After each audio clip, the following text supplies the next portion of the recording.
Psychologists have said that there are such things as earworms. They get into your head. The music gets into your head, and you can't get them out. You can't get them out. One artist, they rank. Here are 9 that are real earworms, and one artist had 3 of them. One fairly current day artist. I'll just say that. You don't think those things are just kind of built for every different mind or person, as opposed to just the song itself? I don't now, and I'll tell you why. It's my job to put in the music to go with the games. Yes. And this artist, I put in these songs. You agree with it? And I've been walking around for 24 hours singing one. Really? Yes. The American Psychological Association says this artist is responsible for 3 of the 9 songs they most identify as earworms. That's the question. And I say this because I didn't hear the song till yesterday. Really? And now I've been walking around singing it. Huh. You didn't even, you never? I didn't. I had never heard the song till yesterday. Wow. That's a question coming up. That's today's game. Friday's game, I play on Fridays. You know, Chris Dim, of course, plays every day, Monday through Thursday. I play on Friday, a Bizarro-style game. And for this week's game, listen what Chris Dim has done. A rare clue. A rare clue for the idea came to me over the break, and I thought, well, since we really don't celebrate birthdays much in here, I would make the entire quiz dedicated to artists who are 50 or are turning 50 or would have turned 50. You heard it. Love it. You heard it. You got all of that? That's a 50. Man, that's good. See that big? That's an idea. I wish I would have thought of that. I do too. That's how you say Dang it. God, if I had thought of that, I wish I'd done that on Monday. Genius. Genius. That's an idea right there. That's why it took me so long. I was here so late yesterday. Oh, I know. I kept waiting. Heavily researching, and you kept waiting for me to leave so you could eat cake. That's right. We got a birthday bun. Let him eat And cake. look, he was doing that for you, and all you were over was he sitting here late. One of them sprinkles, man. I did 2 things yesterday. You just go. You know, I'm fighting the battle of the bulls. You know that. I know you are fighting. We're sitting here in a $1,000, 1,000-pound weight loss challenge. And my friend Tracy brought a birthday bunt in here yesterday for me. My birthday was Sunday. She brought it in yesterday. And for you. For me. And I avoided it. And I thought, I'm not eating this cake in front of Chris Dim. Well, Chris Dim left, and the first thing I did was scurry over to that cake like a mouse, like a rat trying to get. So I got me a big old chunk. And when I came back in, I opened my bottom drawer to get a fork out to eat it, or a spoon, where I keep my peanut butter spoon. And there was a bag of uneaten M&Ms in there that Tracy had given me way before in vacation. What? I said, geez, Louise. So I just piled that right on top, too. I said, well, if I'm going to go... In for a penny. In for a pound. I could see Chris Dim getting in his car out there. I was like, take a look at this, Jack. Well, I was eating that stuff. All right. Like Day after your birthday, you cheated on one meal. One day. Well, then I had Chiquetti. So remember, I sort of blew it out yesterday. What a base. Yeah. Did you wash it down with some OJ? Yeah. Well, the base was butter coffee, wasn't it? Yeah, started with butter coffee. That was the foundation, just to get her running. Yeah, let me tell you. What a waste. I bet your system and my system, no wonder they freak out when they get like fresh vegetables. Yeah. Fresh food. It's Every like, morning, what is this? Every morning your body must just sit there and say, he's trying to put on weight. He's putting butter in this drink that we've never had before in our lives. I know. As I've stated at this point, you're just adding butter to coffee. And it's so many calories and so much fat. That's a stringent diet that you're not, I know. a lifestyle that you're not on, that this Right. person gave you this tip. Correct. You're supposed to eat nothing but protein. Yeah, these are for the keto people. Correct. One meal a day, like... Yep. It's all heavy protein, and you can't have any sugar. But what I do is I break halfway through the day, and I eat the sugar, so it's doing me more harm than good. I've gained a ton of weight. Yeah. That's where I am right now. Okay. So, okay. And yet, Dave and I, neither one of us will see $1,000. That's probably not. No money will change hands. Challenge. That's the challenge. I have a feeling there will be a mystery fire burning the envelopes. Yeah, there will be. The two of you will, Biggie will light yours on fire, Kelly. You'll light Biggie's on fire. And no one will be the wiser. What happened to the bed? What challenge? I'll put it this way: it won't be the first time I've burned something to get out of it. get rid of That's right. Remember when you... I set my report card on fire. That's right. You set your report card on fire. In a movie theater parking lot. Now defunct movie theater parking lot. That's right. Going in to see a movie with friends. It was junior year. I pulled out my report card, set it on fire right in the parking lot. Did you light it off? Everybody. Did you light it off your cigarette? Yeah. Lit it right on fire. Said, hang on, fellas, we got to wait and make sure this burns real quick. That's right. And I'll tell you, that paper back then was thin. Oh yeah, And it took maybe, I mean, it was gone, and I'm not kidding, maybe 5 like seconds. rice paper. It was. And I was like, all right, let's see a movie. Yeah, you can't do that now. You can't. No. Comes right. Total. Everything is so different now. Yes, it's emailed to I you. used to be able to change midterm grades Mm-hmm. because at home, your midterms were printed off on the same, it was basically Microsoft Word. That's right. That's exactly right. Speaking of movies, a lot of talk about this yesterday. We many shows yesterday were talking about Godfather 2. This was the thing, and I got a lot of these emails. Here's Barry who says, and there's 100 of these. Well, yeah, because I had spent a good portion of the break watching Godfather 1 and 2. Yes, and he says, I want to clear this up for Chris Dim about who ordered the hit on Michael Corleone in Godfather 2. Hyman Roth, because he killed his friend Mo Green in the first one. And when they are in Cuba, Fredo makes the comment that Johnny Ola showed him the place, and he said, Fredo, I know it was you, Fredo. That was the Well, response. of course I know that scene, but everybody betrays everybody, but I still don't know who ordered the hit on Michael. And many people are saying it was Hyman Roth because of Mo Green. Mm-hmm. But I don't understand then who put the hit on Frankie Five Angels. Well, let me say again what I said yesterday. I only pretend to know this movie, so I can only say, "Oh, yeah, you're right. Okay, it's good." I don't know. I don't know the movie. I mean, I've seen Because it once. when they go to kill Frankie Five Angels, Frankie Pentangeli, a young Danny Aiello is the hitman. He wraps piano wire around his neck at a bar, a darkened bar, and says Michael Corleone says hello, and then he tries to strangle him. But he's the most inept strangler in history. After 3 minutes, he can't kill the guy with piano wire. But if he's but was the intent to say Michael? Why would you say Michael Corleone says hello? Yes. If you're going to kill the guy, well, I thought because otherwise, maybe it was not designed to kill him. you just wanted to injure him around To the know neck, that Michael Corleone put the hit on, so that you'll have that even though he smile. didn't, because they were in cahoots. This is something I can't speak this language. It's too confusing a plot. It's very confusing. It's like 25 minutes into like a Law and Order. And it's just at one point they're just throwing back names, and I'm like, who was that? You don't know what's going on exactly. And here's another movie I pretend that I like, Tombstone. Another P1 has. You said, don't like it? I don't know it. Oh, I've seen it once, but I fell asleep in it. it's not great, but Doc Holliday is a very good character. That is Val Kilmer. Yes. He's the best part of it. I don't love it.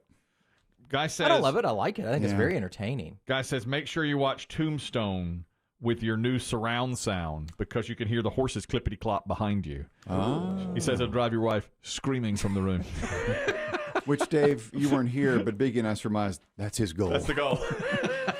And she's the one who implanted the whole thing, right? She did, but He's she got a paid man for it. cave by default. she gave me that for my birthday. Surround sound. Surround sound in the TV. But every time I play anything on surround sound, she's just like, I can't live like this. Yeah, what does she have? What's that called? What does she call it? Hyperacusis. She does have- She's the only person I've ever heard use that term.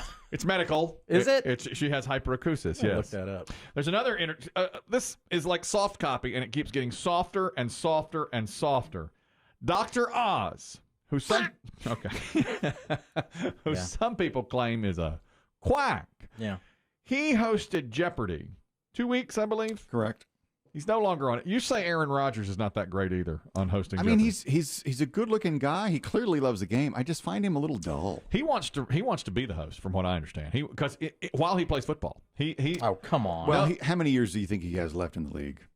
3 to 4. Well, if you look at the Brady model, more, but 5 maybe he's 37, but because I thought he's the one guy that definitely won't get the job because he plays football. I can't bring myself to watch him. Real, I haven't seen him yet either. No, and I won't. Only 46 days a year do you have to shoot Jeopardy. You can do, because they do a week per day, so you do 46 weeks in 46 days.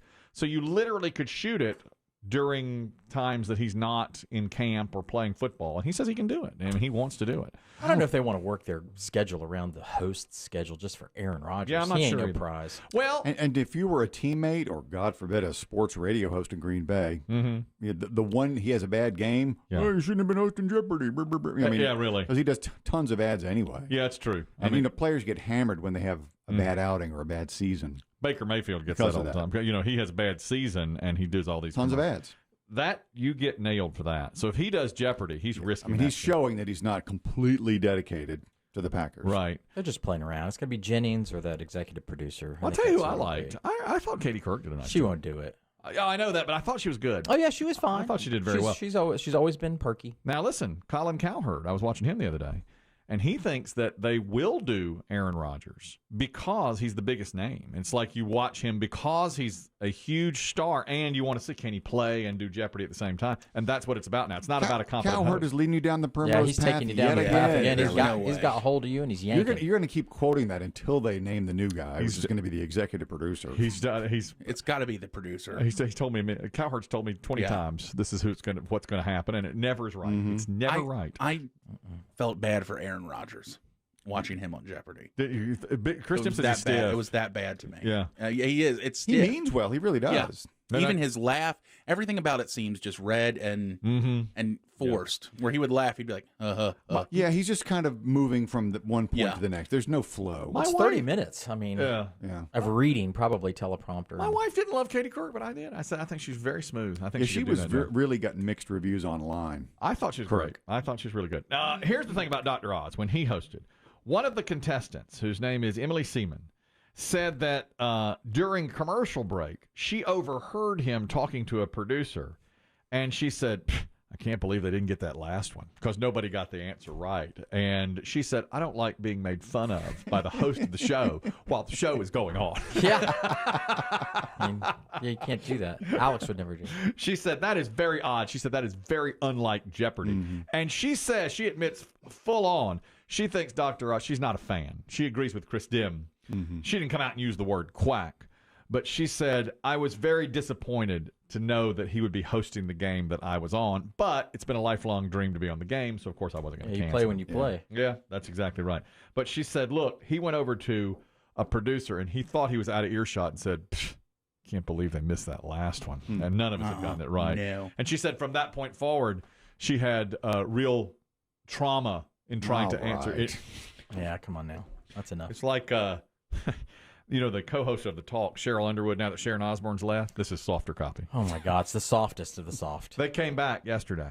I and heard. Cheryl Underwood said she had PTSD after her encounter. I know. Sharon You better Osbourne. not say that around a bet. No kidding. Did she really? She did. I happened to leave Entertainment Tonight on because I was doing something else and came back in the room. And it was on. And they were talking to her, and they had like, so stupid. They had a therapist on their show and somebody that's like a expert when people are fighting that comes in and all this other BS. I'm like, come on. Yeah. I'm like, get over it. She said she had PTSD. She's been crying for 10 days. Cancel that show. I said it. Cancel I bet it. the ratings were big For that. for them. First day back. She said she's been crying for 2 weeks because of what happened with Sharon. And Sharon decided to leave the show.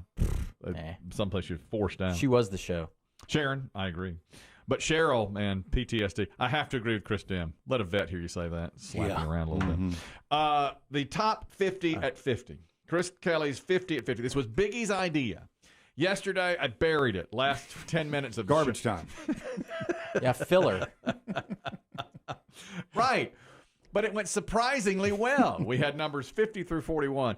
It's not really a tribute to my work here on the air. It's more Or is it? It's a review. Is it more of a reality check? Yeah, maybe so. My 50th greatest moment got a lot of love. People are saying it should have been higher. I was like, well, All right, this is kind of a review. I was floored that was number I 50. was too, and I'm like, we're gonna go up from this. I know, you're mean, right. this list is strong. I was like, well, Okay, that's a. We might have to put that one back in the mix because it's too. Oh, I thought that'd be top 15. Well, I mean, the seating is the seating. I See, get Yeah, I that. mean, yeah, you Too can't low. call it. Some others people liked yesterday was my. We did a promotion for a television station, WTW. Oh, yeah, yeah. WTWB. Did you watch Everybody Loves Raymond Friday night, 7 to 7:30, and WTWB live on air. This could be you, Mr. and Mrs. Advertiser. And a forgotten classic. I didn't get any leg hair until I reached puberty. Puberty. Puberty was big. Big. Puberty. Big. Biggie had said, I think this is really going to take off. Let's let people vote on it. I said, no, this is not a big. It's a developing planet. That's right. It's in its gaseous state. Puberty. That's right. Lots of emissions. Lots.